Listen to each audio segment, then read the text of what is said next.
तो वहीं यूपी में बीजेपी की जन आशीर्वाद यात्रा 7 नए मंत्री 7 जिलों से करेंगे यात्रा की शुरुआत। तो 120 विधानसभा और 35 लोकसभा क्षेत्रों में यह यात्रा होगी और यात्रा के दौरान 3500 किलोमीटर जाएंगे मंत्री और कार्यकर्ता। तो आपको बता दें 7 नए मंत्रियों को जगह दी गई थी मोदी कैबिनेट में और उसके बाद अब ये 7 नए मंत्री 3500 किलोमीटर की यात्रा करेंगे उत्तर प्रदेश के अंदर। 120 विधानसभा सीट इसमें होंगी जिनको कवर अप किया जाएगा, क्योंकि 2022 के चुनावों के मद्देनजर यूपी पे खास फोकस किया जा रहा है। यूपी में बीजेपी की जन आशीर्वाद यात्रा है।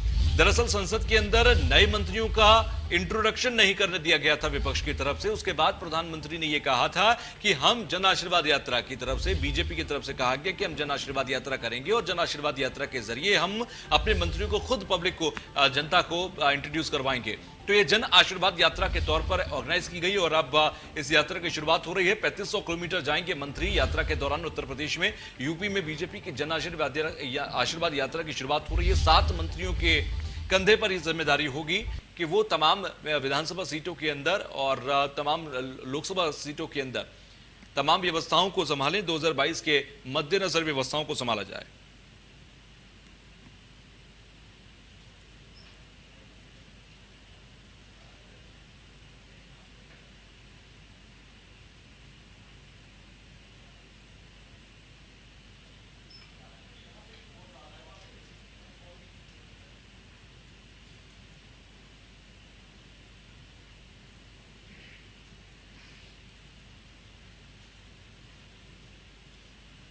तो जन आशीर्वाद यात्रा की शुरुआत हो रही है और इसी के साथ आपको बता दें कि 120 विधानसभा सीट, 35 लोकसभा सीटों पर यह व्यवस्था होगी।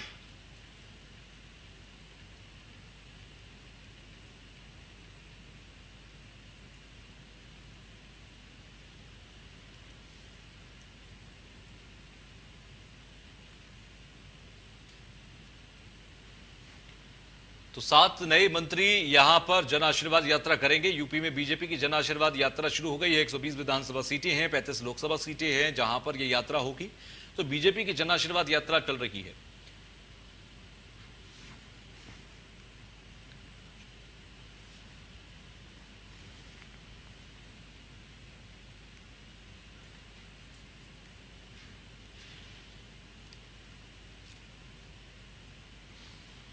तो 120 विधानसभा और 35 लोकसभा क्षेत्रों में यह यात्रा हो रही है। 120 विधानसभा और 35 लोकसभा क्षेत्र हैं जहां पर 7 मंत्री 3500 किलोमीटर की यात्रा करेंगे और 3500 किलोमीटर की यात्रा कर बीजेपी के पक्ष में माहौल बनाने का पूरा प्लान तैयार करेंगे। 2022 के मद्देनजर यहां पर सरकार के कामकाज को बेहतर तरीके से पेश करने की कोशिश भी की जाएगी।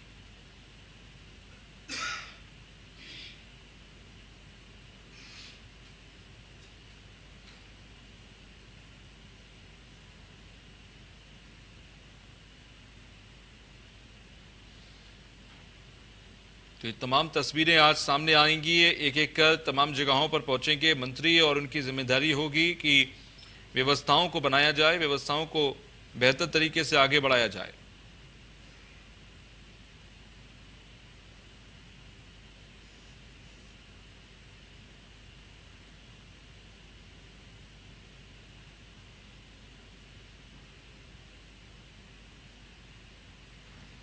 तो यात्रा के दौरान 3500 किलोमीटर जाएंगे मंत्री और कार्यकर्ता। फिलहाल 120 विधानसभा सीटें हैं, 35 लोकसभा सीटें हैं जहां पर ये यात्रा होनी है।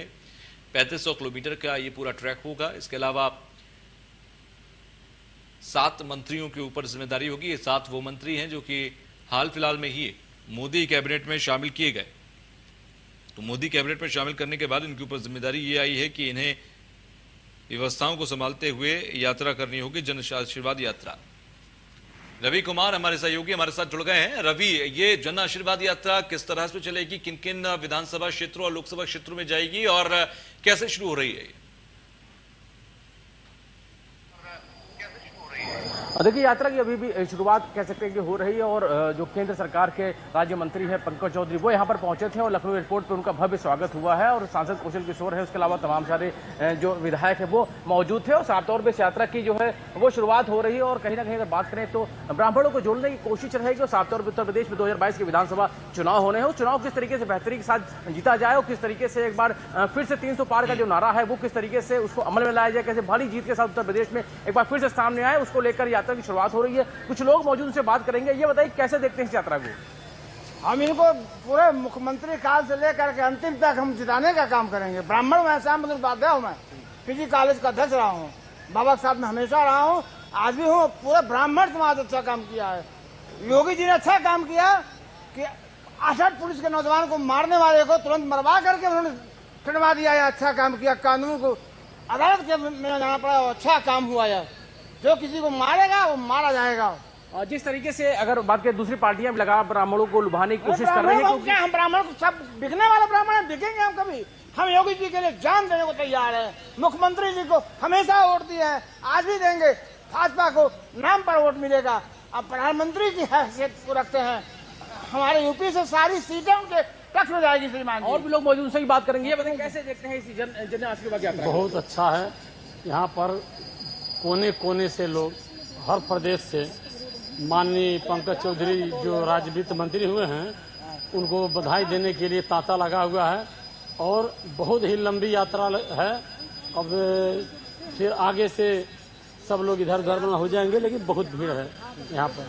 कितना आपको लगता है इस यात्रा के जरिए कितना जो है ब्राह्मण वो जुड़ेगा? और साफ तौर पर दूसरी पार्टियां भी लगातार ब्राह्मणों को जोड़ने की कोशिश कर रही है, लगातार कार्यक्रम किए जा रहे हैं इसको लेकर। ब्राह्मण तो जुटा ही है, लोग ब्राह्मण को जुटाने के फेर में पड़े हुए हैं, लेकिन ब्राह्मण ज़्यादा जाएंगे नहीं। बहुत होगा जो प्रत्याशी होगा उसके साथ जो भी वो चला जाए, ब्राह्मण बिलाग नहीं जाएगा कोई।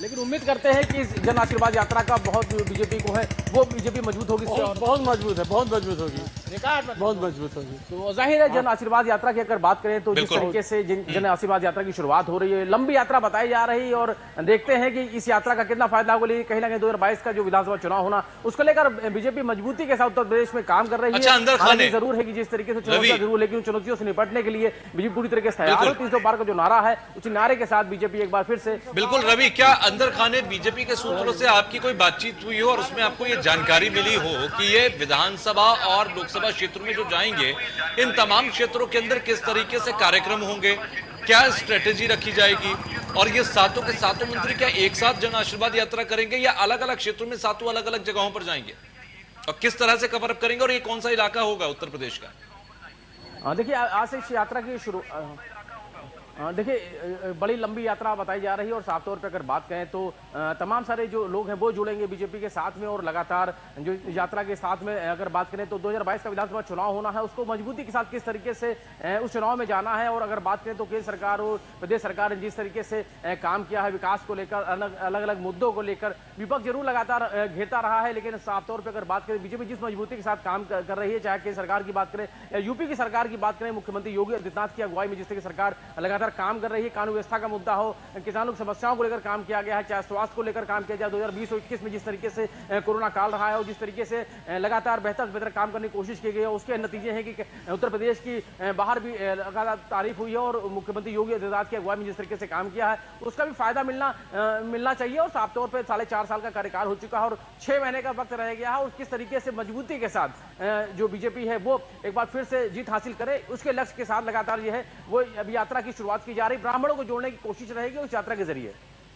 ये ब्राह्मणों को जोड़ने की जिस बात का आप जिक्र कर रहे हैं, क्योंकि देखिए ब्राह्मणों को आप एकजुट रखें, और तमाम जब दूसरी विपक्षी पार्टियां ब्राह्मणों को टारगेट कर रही हुई, तो ये भी माना जा सकता है कि आने वाले समय में वो जो प्रत्याशी उतारेंगे उसमें बीजेपी के माफी चाहेंगे ब्राह्मणों की एक बड़ी संख्या होगी। तो ऐसे में आपको चाहिए कि आप ज्यादा से ज्यादा होल्ड करके रखें अपने वोट बैंक पर, क्योंकि ये छिटका तो फिर आपको बड़ी मुश्किलात हो जाएंगी।